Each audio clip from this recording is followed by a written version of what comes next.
আজকে আরো 3 জন সাংসদকে বহিষ্কার করা হয়েছে। 146 জন বহিষ্কৃত হলো।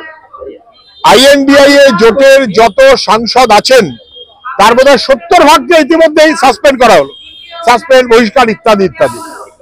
এটা অল টাইম রেকর্ড, ভারতবর্ষের সংসদীয় ব্যবস্থায় সর্বকালীন রেকর্ড, চূড়ান্ত অপরাধ। এবং আসলে সংসদীয় ব্যবস্থাকে যারা ভেঙে দিতে চায়, সংবিধানকে যারা মানে না, তারা যেহেতু দেশের সরকারে আছে, তারা বিরোধী শূন্য রাজনীতি করতে চায়, বিরোধী শূন্য সংসদ করতে চায়। সেই কারণেই অঘোষিত জরুরি অবস্থা জারি করে রেখেছে। এটা তার প্রতিফলন।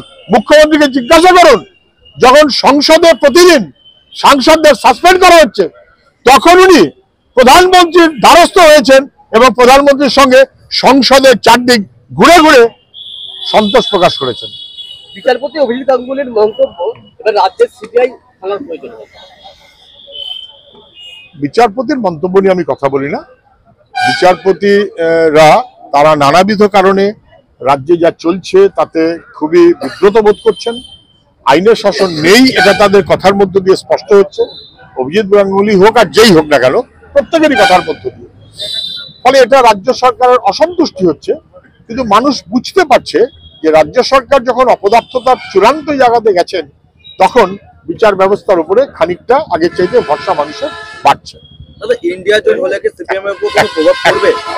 এইটা পরে কিন্তু খেয়াল রাখবে কি হলো, ইন্ডিয়া জোট হলে কি কোনো ধরুন আইএনডিআইএ জোট, এইটার যদি মূল ভিত্তি হয় বিজেপির বিরুদ্ধে সবাইকে ঐক্যমত্য করা, তাহলে এই মনোভাব গোটা ভারতবর্ষের সমস্ত মানুষের কাছে বা রাজনৈতিক দলগুলোর কাছে আমরা সচেতনভাবেই পৌঁছে দিয়েছি।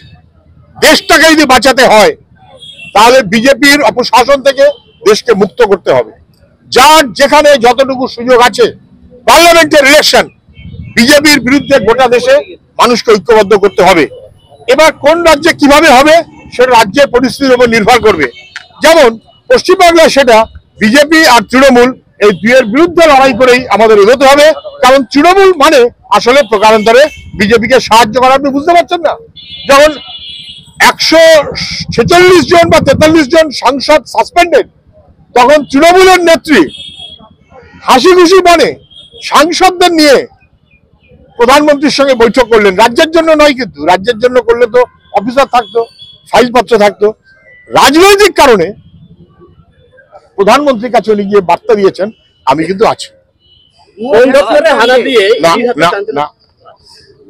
এবারে কমাও, প্রচুর করতে যাও না, বলো। উত্তরবঙ্গের 5 জেলায় অস্তিত্ব নেই কোনো রাজবংশী স্কুলে, কিন্তু ঘটা করে নিয়োগ করা হচ্ছে। এইরকম দাঁড়াও, আমি কি তোমাদের সাহায্য করবো? এই রাখো, এই হ্যাঁ জানি, আমি কিছু করার নেই।